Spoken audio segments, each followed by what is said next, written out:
주님께 헌신하며 살아가는 저와 여러분 되기 소원합니다. 요한복음 3장 16절과 21장 20절 되겠습니다. 요한복음 3장 16절 그리고 21장 20절입니다. 봉독해 올립니다. 하나님이 세상을 이처럼 사랑하사 독생자를 주셨으니 이는 저를 믿는 자마다 멸망치 않고 영생을 얻게 하려 하심이니라. 아멘. 그리고 21장입니다. 21장 20절 되겠습니다. 21장 20절. 베드로가 돌이켜 예수의 사랑하시는 그 제자가 따르는 것을 보니 그는 만찬석에서 예수의 품에 의지하여 주여 주를 파는 자가 누구오니까 묻던 자더라. 아멘. 성경에서 가장 유명한 구절이라면 바로 이 요한복음 3장 16절일 것입니다. 그런데 여기서 말하는 그 사랑은 영어로는 love라고 번역이 되어 있고 한국말로 사랑이지만 다들 아시다시피 헬라어로는 이것이 아가페 사랑을 정확하게 명시하고 있습니다. 헬라어에서는 사랑을 보통 세 가지로 나누죠. 육체적인 사랑을 뜻하는 에로스와 친구 간의 사랑을 뜻하는 필레오, 그리고 조건 없는 헌신적인 주로 하나님의 사랑에 대해서 설명할 때 쓰는 아가페 사랑이 있습니다. 그러나 한글 성경과 영어 성경으로는 그 차이점을 정확하게 알아낼 수가 없습니다. 다 그냥 사랑 혹은 love로 번역을 해서 이것이 지금 에로스의 사랑인지 아니면 필레오인지 아가페인지 구별을 할 수 없기 때문입니다. 문맥을 봐야만 정확하게 알 수가 있습니다. 하나님이 세상을 이처럼 사랑하사, 여기서 말씀하시는 사랑은 다름 아닌 아가페죠. 그동안 신앙생활을 하면서 또한 배워오면서 경험한 이 하나님의 사랑, 이 아가페의 사랑이 그 가장 큰 특징이 뭐라고 생각하십니까? 아가페 사랑의 특징은 상대방이 나한테 그 사랑에 대한 반응을 하는지 아는지, 그리고 상대가 나에게 내가 베푼 사랑에 대한 대가를 지불하든지 하지 않든지에 상관하지 않는 거죠. 일방적인 사랑입니다. 일방적으로 내가 부어주고 헌신하는 사랑이 바로 아가페의 사랑입니다. 대표적인 것이 부모가 자식에게 베푸는 사랑이죠. 부모가 자녀들을 낳고 키울 때 어려서부터 요 핏덩이 요거 잘 키워갖고 내 늙어서 이제 늙어서 나 힘없고 병들고 능력 없을 때 얘가 나를 잘 돌봐야지, 잘 돌보도록 그렇게 키워야지, 이런 마음으로 키우는 부모가 있습니까?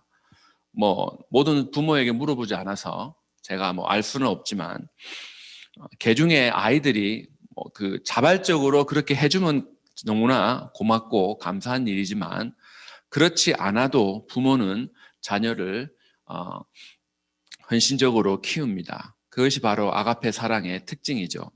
하나님의 사랑도 마찬가지입니다. 하나님은 독생자 예수 그리스도를 이 땅에 보내어서 십자가에서 못 박혀 잔인하게 죽임을 당하도록 내버려 두실 만큼 세상을 사랑하십니다. 절대적인 사랑이고 위에서 아래로 흐르는 내리 사랑입니다.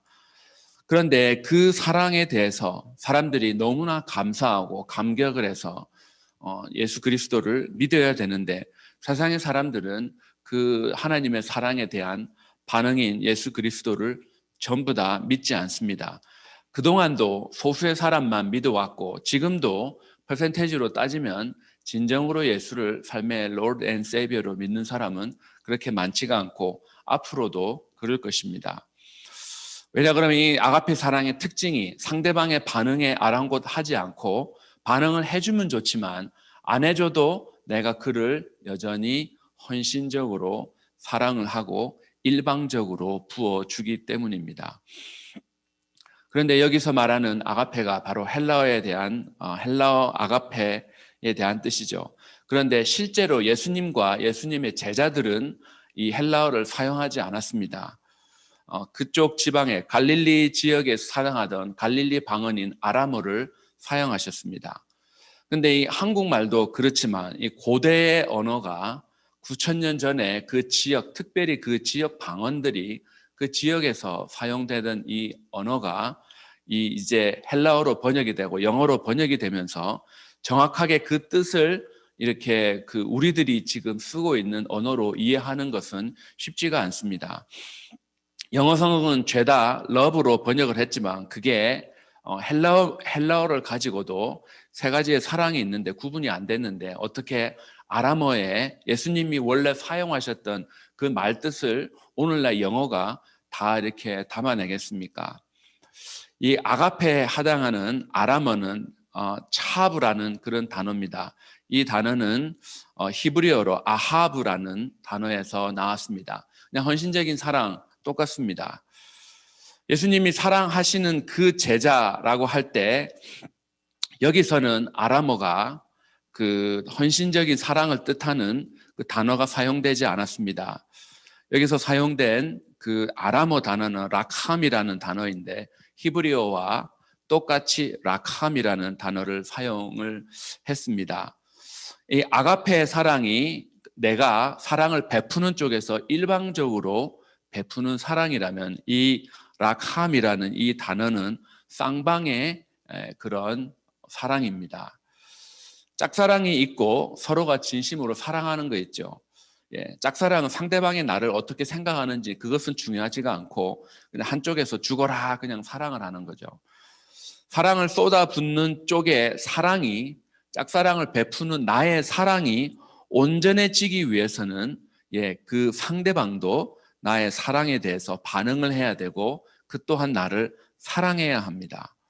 그래서 요한복음 21장 20절을 그런 의미로 보면 베드로가 돌이켜 예수께서 사랑하시는 그 제자가 따르는 것을 보니 여기서 말하는 제자는 요한이죠. 예수가 그냥 일방적으로 사랑한 제자가 아니라 라캄이라는 단어, 서로 쌍방 간의 사랑이었습니다. 그러면 예수가 사랑한 그 제자는 예수를 따르는 것을 사랑한 제자였습니다. 그냥 일방적인 예수님의 사랑이 퍼부어지는 사랑이 아니라 내가 사랑한 제자가 아니라 예수님을 따르기를 사랑했던 그 제자도 그 제자를 예수님이 사랑을 했다라고 설명하고 있습니다. 베드로가 그것을 알죠. 하나님은 우리 사람들이 당신에 대해서 반응하지 않아도 일방적으로 죄인들을 사랑하십니다. 그런데 그 하나님의 사랑이 불완전한 사랑이 아니라 아가페 사랑의 특성상 그 하나님의 사랑이 온전한 사랑으로 받아들이는 쪽에서 그 사랑이 완전한 희생의 사랑이다라고 느끼려면 그것이 경험되어지려면 나 또한 그분을 사랑하기로 결단을 해야 한다는 사실입니다. 그것이 바로 라캄의 사랑입니다. 구원을 받는다, 예수를 영접한다, 그것은 그냥 천국 가는 티켓을 구입하는 것일까요?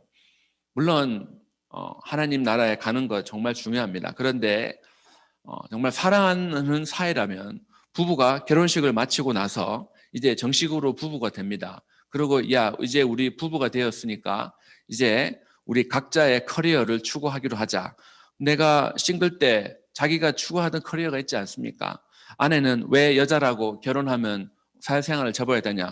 나는 내가 그동안 해오던 나의 커리어를 쫓아가겠다. 당신도 네 할 일 하면서 열심히 살자. 대신 우리는 부부다. 딴 사람 쳐다보기 없기. 이러고 살아가는 부부가 있겠습니까? 그렇다면 왜 굳이 결혼을 하겠습니까? 신랑은 아내만 쳐다보고 있는데 아내는 자기가 싱글 때 하던 커리어가 중요하다면서 이 커리어가 중단되면 되지 않는다. 죽어라 일만 합니다. 반대의 경우도 마찬가지죠. 둘이 사랑을 해서 결혼을 했을런지는 모르나 그 사랑이 온전한 사랑이라고는 표현을 할 수가 없는 것과 마찬가지입니다. 하나님이 우리를 일방적으로 사랑하시는데 그 하나님의 사랑이 얼마나 귀한 사랑인지 우리가 경험하려면 우리도 그 사랑에 반응을 하여 하나님을 사랑해야 된다는 것입니다. 예수를 십자가에 못 박히게 하시기까지 우리에게 사랑을 일방적으로 베풀어 주시고 있습니다. 사랑하는 사이가 그렇게 되어 있는데 그 사랑하는 사이에서 오고 가는 대화가 여전히 나 이거 사줘, 나 이거 해줘, 나 저것도 해줘. 우리 교회가 이렇게 되게 해주시고 저렇게 되게 해주시고 저 사람이 이렇게 되게 해주시고 이렇게 되게 해주시고 그 이야기만 한다면 그 관계가 뭔가 해달라고만 이야기하는 그런 관계가 된다면 이 사랑을 베푸는 이 아가페 사랑이 온전하게 느껴지겠습니까?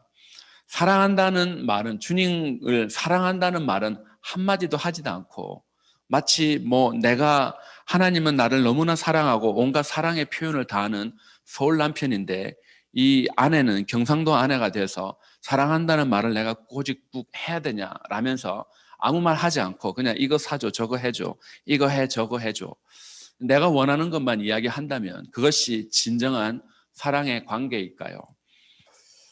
저 세대만 해도 부모가 아버지에게서 야 너네는 사랑한다. 사실 저 태어나면서 제 기억 속에는 한 번도 들어본 적이 없습니다. 그렇다고 저 아버지가 저를 사랑 안 하는 것은 아닌데 한 번도 들어보지 못했다는 것입니다. 그렇게 되면 어떻겠습니까? 저 양반이 진짜 나를 사랑하기는 하나? 그 사랑을 베푸는 쪽은 문제가 없지만 받는 쪽에서는 여전히 사랑한다는 것을 듣고 싶었죠. 우리가 하나님을 사랑하는지 하나님 아시지만 얘가 아무런 반응을 하지 않고 아무 말도 하지 않는다면 그것이 하나님 알고 계시지만 하나님이 우리에게 기대하시는 것은 야, 제발 좀 구하지 말고 나를 사랑한다는 그 표현 좀 해봐라. 이 말 하나님이 안 듣고 싶으시겠습니까? 내가 비록 거지가 된다고 해도 내가 아무것도 얻지 못하고 내가 이 땅에서 거지로 살아간다고 해도 나는 여전히 주님을 사랑한다는 고백을 하며 살아갈 수 있는 것일까요? 내가 예수 믿다가 모든 것을 다 잃어버린다고 해도 여전히 저희들은 주님을 사랑한다고 고백하면서 살아갈 수 있을까요? 그 어떠한 상황 가운데서도 정말 주님이 나를 이렇게 헌신적으로 사랑해 주시는데 나 또한 주님의 사랑에 반응하여 내 삶을 통해서 그리고 내 입술을 통해서 주님을 사랑한다는 그 고백을 하며 살아가는 삶이 오늘날 이 시대에 저희들에게 필요한 삶이 아니겠습니까? 사랑은 표현되어져야 한다고 이야기를 합니다. 우리가 주님을 사랑한다 그러지만 그 주님에 대한 사랑이 어떻게 알 수 있는가? 그것은 바로 나의 사랑의 표현이 있어야 합니다. 그것이 물질로도 표현이 될 수가 있고 또한 그것이 우리 입술로 표현이 될 수가 있고 또한 우리가 주님을 뭔가를 섬김으로 표현이 될 수 있습니다. 다른 것도 다 우리 삶 가운데 있어야 하지만 우리의 입술로 하나님을 사랑한다는 고백, 그 고백 자체를 어제 혹시 몇 번 하셨습니까? 어제 한 번도 안 하셨다고 한다면 오늘은 한 시도 때도 없이 주님을 사랑한다는 고백을 하며 살아가는 저와 여러분 됐으면 좋겠습니다. 사랑한다는 말을 하지 않다가 배우자가 갑자기 그런 말하면 왜 이렇게 닭살스럽게 징그럽게 왜 그래? 그렇게 말하는 사람도 있습니다. 그러나 그것이 싫지는 않습니다. 싫으면 화를 내면서 하지 마라 그럴 텐데 그것이 아니라 왜 이렇게 안 하던 짓을 해 하면서도 좋아하는 것이 바로 사랑한다는 고백 아니겠습니까? 정말 저희들이 주님을 사랑하면 그 주님에게 우리의 사랑을 고백하면서 살아가는 양방 간의 사랑이 주님과 저희들 사이에 있어야 할 것입니다. 그 사랑의 고백을 언제나 하며 살아가는 저와 여러분 되기를 주의 이름으로 축원합니다. 좋으신 하나님 감사합니다. 아버지 하나님, 주님과 저희 사이에 있는 사랑은 주님이 우리를 일방적으로 사랑하시지만 저희 또한 주님에 대해서 우리의 사랑을 고백하는 그런 쌍방간의 사랑이 있어야 되는 그런 관계입니다. 아버지 하나님, 저희들의 주님과의 대화가 맨날 하는 것이 나 이거 필요하니까, 나 이거 부족하니까, 그리고 저 사람도 저거 필요하니까 모든 전부 다 우리의 대화가 해달라고만 한다면 그것이 과연 진정 사랑의 사이에 있는 사랑하는 사람 사이에 오고 가는 대화인지 다시 한번 저희들과 하나님의 관계를 점검하는 시간 되게 하여 주시옵소서. 이 사순절 기간이 주님이 나한테 너 이거 해줘, 너 나한테도 이거 해야 돼, 이거 해야 돼, 이거 해야 돼. 내가 너에게 이거 해줄 테니까 너도 나한테 이거 해줘야 돼. 그런 계약적인 그런 관계가 아니라 주님이 우리에게 일방적으로 베풀어 주신 그 사랑에 감사하며 감격하여 자발적으로 주님에 대한 헌신이 있는 저희들의 삶 되게 하여 주시옵소서. 저희들 각자뿐만 아니라 우리의 아버지 하나님 섬기가 우리가 섬기는 주의 몸된 교회가 주님을 정말로 사랑하는 그런 사랑의 고백들이 넘치는 아름다운 신앙 공동체로 아버지 하나님 우리 유타 한마음 교회가 자라날 수 있도록 크신 은혜 부어 주시옵소서. 오늘도 우리 주님을 사랑합니다. 그 주님을 사랑하며 오늘 하루의 삶을 통하여서도 계속해서 그 사랑이 고백되어지며 주님의 사랑에 언제나 감사하고 감격하며 그 주님과 다시 만날, 주님이 다시 오실 그날을 기대하며 살아가는 그런 설레이는 오늘 하루의 삶이 되도록 크신 은혜 베풀어 주시옵소서. 예수님의 이름으로 기도합니다. 아멘.